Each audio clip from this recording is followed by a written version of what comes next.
আসসালামু আলাইকুম, welcome back to Mehri's mom kitchen. কেমন আছেন সবাই? আশা করি ভালো আছেন। আল্লাহর অশেষ রহমতে আমিও ভালো আছি। বন্ধুরা, ফিরে এলাম নতুন আরও একটি রেসিপি নিয়ে। আজ আপনাদের তৈরি করে দেখাবো গরুর দুধের সন্দেশ। আশা করি রেসিপিটা আপনাদের অনেক বেশি ভালো লাগবে। তো বন্ধুরা, না টেনে সম্পূর্ণ ভিডিও জুড়ে সাথে থাকার অনুরোধ রইল। চলুন মূল প্রস্তুত প্রণালীতে যাওয়া যাক। সন্দেশ তৈরি করার জন্য এখানে 2 লিটার ফুল ক্রিম লিকুইড দুধ নিয়েছি। এখন দুধ জাল করে ঘন করে নিতে হবে। গ্যাসের ফ্লেম হাই হিটে রেখে নেড়েচেড়ে দুধ জাল করে নিচ্ছি। নাড়া কোনোভাবেই বন্ধ করা যাবে না, এতে করে প্যানের তলা লেগে যেতে পারে, আবার দুধে সর জমে যেতে পারে। যেহেতু সন্দেশ তৈরি করব, সেক্ষেত্রে দুধে কোনোভাবেই সর জমতে দেওয়া যাবে না। দুধে সর জমে গেলে সন্দেশগুলো খেতে ভালো লাগবে না, দানা দানা লাগবে। সেজন্য অনবরত নেড়েচেড়ে দুধ জাল করে নিচ্ছি। তো বন্ধুরা, যারা আমার ভিডিওটি ইউটিউব চ্যানেল থেকে দেখছেন, প্লিজ ভিডিওটিতে লাইক দিয়ে চ্যানেলটি সাবস্ক্রাইব করে পাশে থাকা অল অপশনে ক্লিক করে দেবেন। এবং যারা ফেসবুক পেজ থেকে দেখছেন, প্লিজ পেজটিতে ফলো দিয়ে দেবেন। এতে করে আমি যখন কোনো নতুন রেসিপি আপলোড করবো, সবার আগে আপনার কাছে পৌঁছে যাবে। এই কাজটি যারা অলরেডি করে নিয়েছেন, আপনাদেরকে জানাই অসংখ্য ধন্যবাদ। দেখুন, দুধ জাল করে ঘন করে নিচ্ছি। প্যানের চতুর্দিকে একটু নেড়েচেড়ে দিচ্ছি, যাতে করে চতুর্দিকে জমে না যায়। এইভাবে করে অনবরত নেড়েচেড়ে দুধ জাল করে ঘন করে নিতে হবে। দেখুন, এই পর্যায়ে দুধ জাল করে ঘন করে নিয়েছি, দেখে বুঝতে পারছেন। অনবরত নেড়েচেড়ে পুরোপুরি শুকিয়ে নিতে হবে। নাড়া কোনোভাবেই বন্ধ করা যাবে না, এতে করে প্যানের তলা লেগে পড়ে যেতে পারে। সেজন্য অনবরত নেড়েচেড়ে দুধ জাল করে নিচ্ছি। ততক্ষণ পর্যন্ত নাড়তে থাকবো যতক্ষণ পর্যন্ত না প্যানে গা ছেড়ে আসছে। দেখুন, এখন কিন্তু দুধটা আরও বেশি ঘন হয়ে এসেছে, দেখে বুঝতে পারছেন। দেখুন, এই পর্যায়ে দুধ কিন্তু পুরোপুরি ঘন হয়ে এসেছে, দেখে বুঝতে পারছেন। এখন এর সাথে অ্যাড করে দেব 3/4 কাপ চিনি। যেহেতু এখানে আমি 2 লিটার দুধ নিয়েছি, সেজন্য 3/4 কাপ চিনি অ্যাড করে দিলাম। আপনারা যদি এর থেকে বেশি মিষ্টি খেতে চান, সেক্ষেত্রে 1 কাপ দিতে পারেন, কোনো অসুবিধা নেই। এখন নেড়েচেড়ে চিনিটা গালিয়ে নিচ্ছি।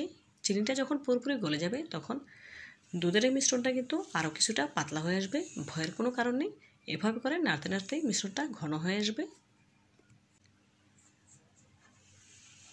দেখুন, অনবরত নেড়েচেড়ে দুধের এই মিশ্রণটা পুরোপুরি ঘন করে নিচ্ছি।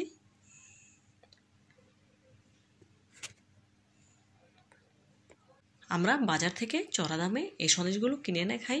ঘরে যদি এরকম পারফেক্ট সন্দেশ তৈরি করা যায়, তাহলে আর বাজার থেকে কেনার কোনো প্রয়োজন নেই। অল্প কিছু টাকা খরচ করলেই এই সন্দেশগুলো তৈরি করা যায়। আপনারা একবার হলেও বাসায় ভাবে ট্রাই করবেন এবং খেয়ে আমাকে কমেন্ট করে জানাবেন বাজারের সন্দেশ থেকে কোনো অংশে স্বাদ কম হয়েছে কিনা। দেখুন, এই পর্যায়ে মিশ্রণটা কিন্তু প্যানের গা ছেড়ে আসছে, দেখে বুঝতে পারছেন। আরও 2 মিনিটের মতো জাল করে পুরোপুরি একটি ডোয়ের মতো করে নেব।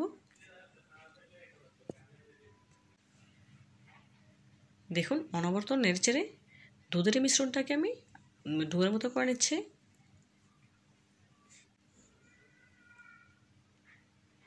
দেখুন, এই পর্যায়ে দুধের মিশ্রণটা কিন্তু পুরোপুরি ডোয়ের মতো হয়ে গিয়েছে, দেখেই বুঝতে পারছেন। এখন গ্যাসের ফ্লেম অফ করে দিয়ে চুলা থেকে নামিয়ে কিছুটা ঠান্ডা করে নেব। পুরোপুরি ঠান্ডা করা যাবে না, কিছুটা গরম থাকতেই এই সন্দেশগুলো তৈরি করে নিতে হবে। যখন বেশি ঠান্ডা হয়ে যাবে, তখন আবার সন্দেশটা সেট করা যাবে না। দেখুন, এখানে আমি কিছু সন্দেশের ছাঁচ নিয়েছি আগে থেকে, আর তেল মেখে নিয়েছিলাম, যাতে করে সন্দেশগুলো ছাঁচে লেগে না যায়। প্রথমে কিছুটা পরিমাণে সন্দেশের মিশ্রণ নিয়ে 2 হাতে ডলে একটু গোল করে চ্যাপটা করে নিয়েছি। এখন হাতের তালুর সাহায্যে সন্দেশের ছাঁচের মধ্যে একটু চেপে দিচ্ছি, এতে করে খুব সুন্দর ডিজাইন আসবে। দেখুন, একটি সন্দেশ তৈরি করে নিলাম। এভাবে করে একই প্রসেসে সন্দেশগুলো তৈরি করে নেব।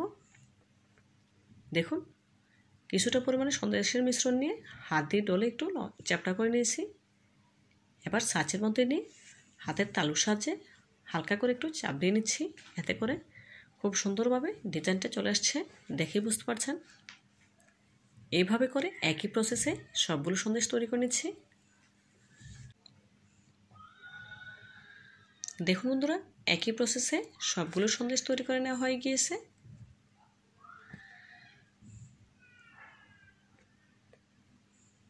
এখন রেস্টে রেখে দেবো 2 ঘন্টার জন্য। এই 2 ঘন্টায় সন্দেশগুলো পারফেক্টভাবে সেট হয়ে যাবে। 2 ঘন্টা পর ফিরে এলাম। সন্দেশের ফাইনাল লুকটা দেখুন, মাশাআল্লাহ, দেখতে কতটা সুন্দর এবং লোভনীয় লাগছে।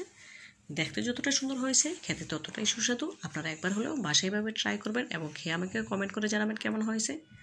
আজকের মতো বিদায় নিচ্ছি, দেখা হবে নতুন কোনো দিনে নতুন কোনো রেসিপিতে। ভালো থাকবেন সবাই।